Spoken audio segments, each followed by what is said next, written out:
In today's book review, I have a book that, sorry about that, I've been recently just getting over a terrible illness. I call it a terrible illness. I recently had the flu, and I had it for almost a week, and I'm just now recovering from it, so you might hear me cough. I'll try to cut it out in the editing, but I will periodically be coughing. But the book that I have today, I'll read to you the beginning of it. Why Skills Trump Passion in the Quest for Work You Love. So, for example, when it comes to passion and comes to work, I understand follow your passions, but this book has an interesting take on your passions. And you're probably wondering, what do you mean? Well, there are some passions out there that you are not meant to do for the rest of your life. So I would really love to be a wrestler in the WWE. Why is that not a passion? Well, not only have I not done research of how to get a job there, but if you look at WWE wrestlers, they're all big, they all know how to trash talk, and they all know, not really the business per se, but they know how to market themselves to move up in that business. But also, the reason is I'm just not big enough. A better example is being a player in the NFL. I never played football. I played football one time, and it was in middle school. Really, really hard to be a football player in the NFL. I could really work really hard, but in reality, it's not going to happen. So, that is because sometimes you are not genetically gifted, and sometimes, this is the biggest thing, sometimes it's just not part of God's plan. It might be part of your plan, but it's not part of God's plan. His plan is the only one that matters. So, we're going to talk about in this video today, and the book that I have for us is So Good They Can't Ignore You by Cal Newport. Now, Cal Newport has wrote a lot of very good self-betterment books. I have another one that I'm going to review next time. Actually, one of the probably 4th or 5th books during my self-betterment journey that I found that I really enjoy. So, and I really like the message it sends about skills trump passion in the quest for work you love. And it's just his view on what it takes to pursue what you're passionate about. And what you have to confess or have to accept when it comes to following your passions. So now we're going to dive into the book here. Now this is at the beginning. We always like to start at the beginning. So listen to what I have here. Listen to this. The passion hypothesis is not just wrong, it's also dangerous. Telling someone to follow their passion is not just an act of innocent optimism, but potentially the foundation for a career riddled with confusion and angst. Now think about that for a second. I'll read it again for you. The passion hypothesis is not just wrong, it's also dangerous. Telling someone to follow their passion is not just an act of innocent optimism, but potentially the foundation for a career riddled with confusion and angst. So, I'm very passionate about weightlifting, but I will probably not make very much money weightlifting in my life. And it's unfortunate, but it's probably not going to happen. So, when it comes to weightlifting, in my view, I'm going to probably compete for a majority of my life, hopefully. I'm going to still work out 4 to 5 times a week about it, but I can't be too passionate as into where, like, hey, I want to make all this money, I want to train with this person, because, now I understand that having that doubtful mindset is not helpful, but you also have to think, you cannot be delusional about your goals. You can't be. Now, the reason why for that, and you're probably wondering, what evidence is there that you're not going to make any money weightlifting, you're not going to get anywhere money-wise in the weightlifting world? Well, for one, it's a very competitive field, and for 2, I don't take certain things to be as strong, and 3, it's a very complicated thing. You might be saying right now, well, gee, David, why are you saying it's complicated? Sometimes if something's too complicated, it's just not worth it. But complicated as in it's a competitive field. You can only be so different in certain competitive fields. So, you can have other passions, but also it's like fighting in a cage.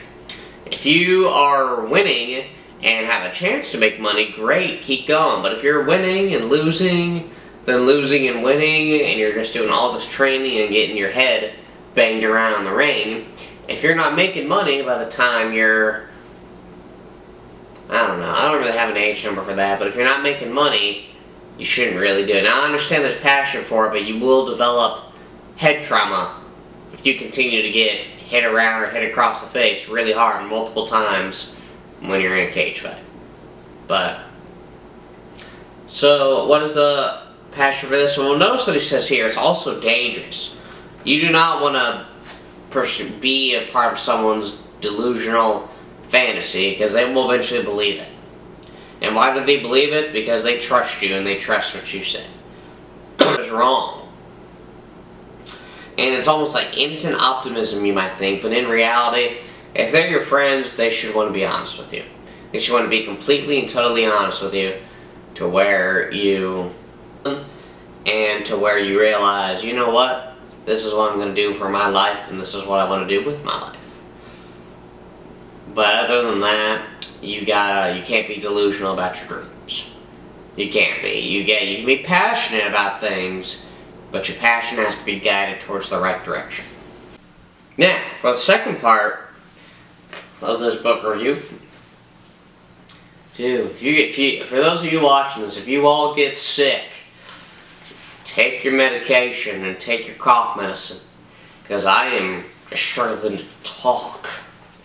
The next thing we have here is the craftsman mindset. It talks about a couple of mindsets to have, and this is the mindset. So listen to what he says here about the craftsman mindset. Listen to this. To simplify things going forward, I'll call this output-centric approach to work the craftsman mindset. My goal in Rule 2 is to convince you of an idea that became clearer to me. Irrespective of what type of work you do, the craftsman mindset is crucial for building a career you love. Before we get ahead of ourselves, however, I want to take a moment to contrast this mindset with the way most of us about our livelihood. The craftsman mindset. My goal in Rule 2 is to convince you of an idea that became clearer to me the more time I spent studying performers such as Tice. Irrespective of what type of work you do, the craftsman mindset is crucial for building a career you love. Before we get ahead of ourselves, however, I want to take a moment to contrast this mindset with the way most of us are used to thinking about our lively childhood. Now, that was just mentioning what he was going to talk about, but the craftsman mindset is, it's focusing on like your craft or how you want to learn something. At least in my opinion, that's what it is.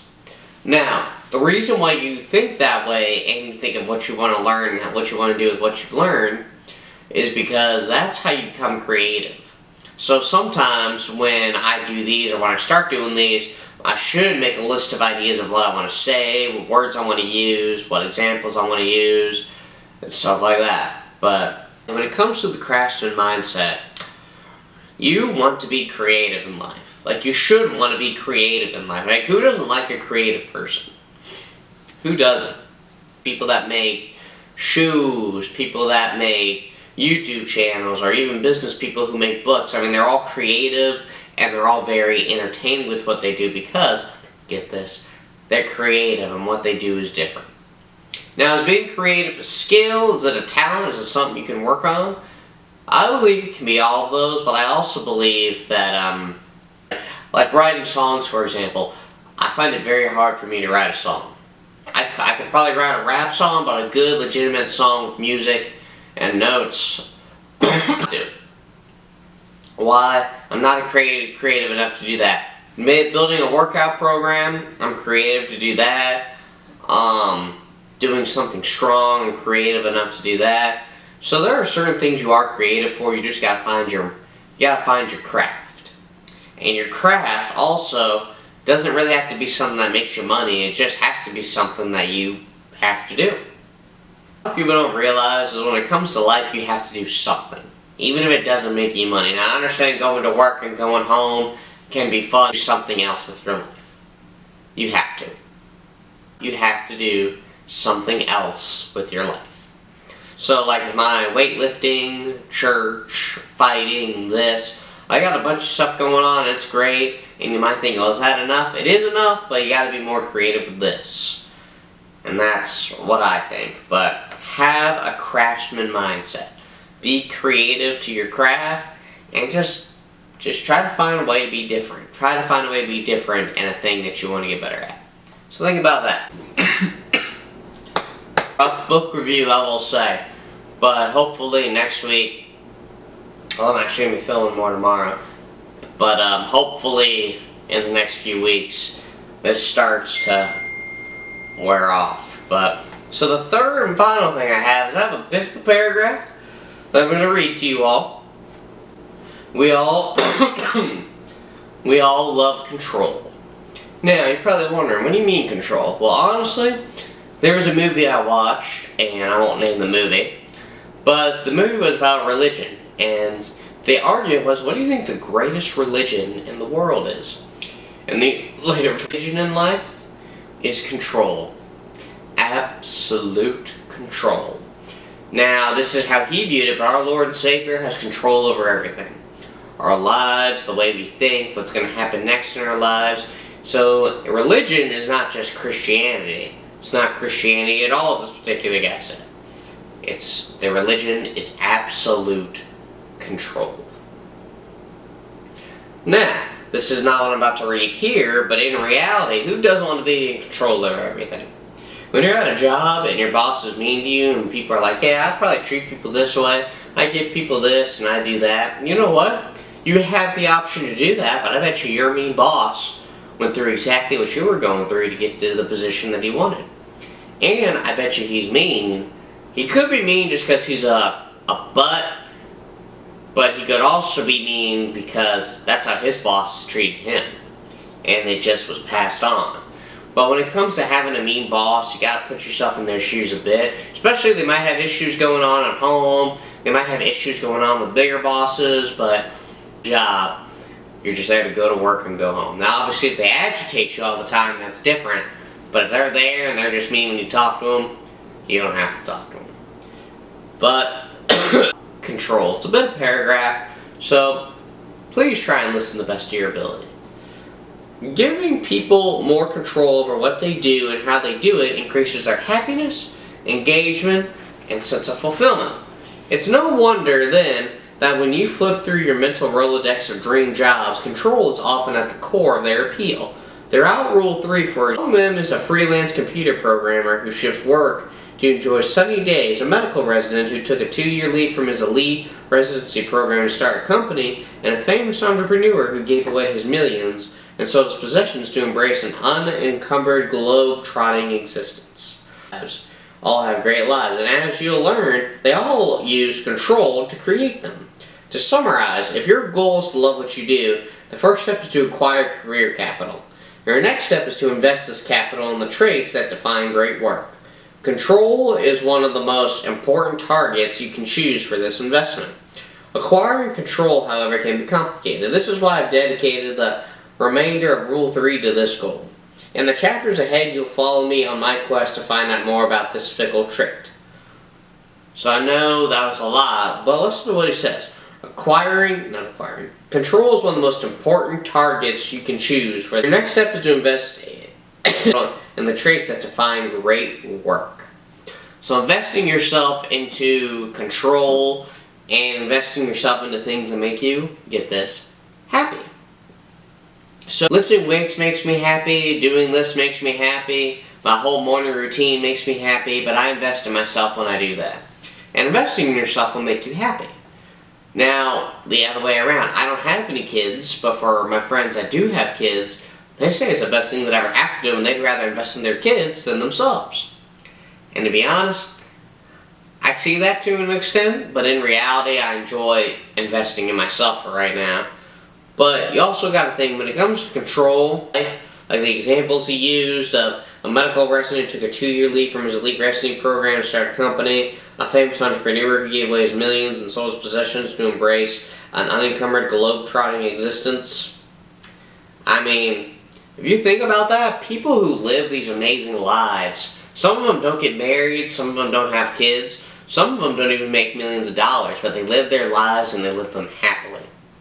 So, our book that I'm going to review that I just now thought of is about a guy who went to Harvard and had tons of money for Harvard and for himself, and he threw it all away to live a solitary life in the wild. It's a true story, and I'm going to review it. Do one of these things, but in reality, you create the life that you want, and you need to have control over doing that. You might be wondering, how do I acquire control? Well, get this. You be selfish. Not selfish in a bad way, but like, for example, if I was working on this and wanted to do a whole bunch of stuff for a business, and I chose to do that over hanging out with my friends, over drinking, over watching a movie, which I will admit the TV's rough. I will admit my biggest distraction and my biggest obstacle with filming these and taking care of myself is the TV. You might be wondering, well, why? Well, it's easy. It's boring and it's easy. I press a remote, I'm entertained for hours on end, and it's just there. But in reality, you have to control your life.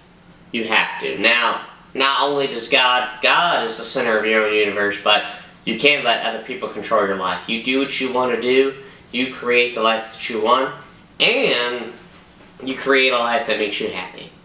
Someone once told me, and I believe this is true, you don't chase money in life, you chase happiness. And you might be thinking, well, money's going to bring me happiness. It might, but I don't think it's the money that's going to bring you happiness. It's what you're spending your money on. It's going to bring you happiness. But acquire control, build career capital, have a craftsman mindset, and following your passion, and how it is dangerous and confusing advice when you're talking to someone. So this was a very different book review. I want to thank you all for sitting through it. And the takeaway for today is acquire control. Find something out of the day that you control and make the most out of it. Make something good out of it. Control and make something good out of it. And I want to thank you all for watching this video. If you all are getting sick out there, I pray you're all feeling better. I do pray actually. I hope that everyone has a good day. I hope everyone gets feeling better. And I really hope you continue to watch these book reviews. I want to thank you all for watching, and you all have a great day.